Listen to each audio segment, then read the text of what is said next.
Variety ആയിട്ട് കേട്ടൊരു സംഭവം പറയാൻ വേണ്ടി വന്നതാണേ.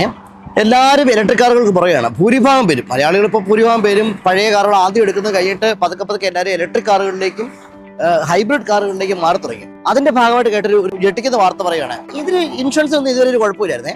ഇന്ന് രാവിലെ ഹാംഷെയറില് ഷാൻഡേഴ്സ് ഫോർഡ് എന്ന് പറഞ്ഞ സ്ഥലത്ത്, അതൊരു ഗ്രാമേരിയാണ്, അവിടെ ഒരു വീടിനകത്ത് ചാർജ് ചെയ്തുകൊണ്ടിരുന്ന ഇലക്ട്രിക് കാർ പൊട്ടിത്തെറിച്ചു. എന്നിട്ട് അതിന് തീ പിടിച്ച് ആ വീട്ടിലേക്ക് തീ പടർന്നു. ആൾക്കാരെല്ലാം ഓടി ഇറങ്ങി. ആ വീട്ടിലേക്ക് തീ പടർന്നു, അടുത്ത വീട്ടിലേക്ക് തീ പടർന്നു, തൊട്ട് പുറകെ അവിടെ നിന്ന് വേറൊരു കാറിലേക്കും അടുത്ത വീട്ടിൽ പാർക്ക് ചെയ്യുന്ന വാനിലേക്കും പടർന്നു. ആ വീഡിയോ ഭയങ്കര നമുക്ക് ഷോക്കിംഗ് ആയിട്ടൊരു വീഡിയോ ആണ്. കാരണം നമ്മളത് പ്രതീക്ഷിക്കുന്നൊരു സാധനമല്ല. എനിക്കൊന്നൊരു കഴിഞ്ഞൊരു കുറേയേറെ വർഷങ്ങളായിട്ട് ഇലക്ട്രിക് കാർ ഇവിടെ വളരെ നോർമലായിട്ട് കൊണ്ടുനടക്കുന്നതാണ്. ഇങ്ങനൊരു സംഭവം ഉണ്ടായിക്കൊണ്ടിരുന്നു. ഒരുപക്ഷെ സമ്മർ ആയതുകൊണ്ടാവാം, വേറെ എന്തെങ്കിലും കാരണം കൊണ്ടാവാം, എന്ത് കാരണം കൊണ്ടാണെന്ന് തെളിഞ്ഞിട്ടില്ല.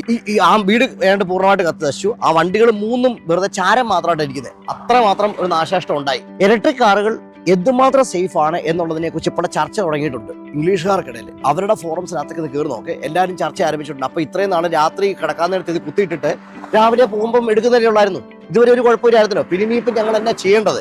ഇലക്ട്രിക് കാർ പിന്നെ എങ്ങനെ ചാർജ് ചെയ്യേണ്ടത്? അത് വേറെ എവിടെയും വീടിനോട് അടുത്തുള്ളതല്ലാതെ വേറെ എവിടെയും കൂടി ചാർജ് ചെയ്യണം?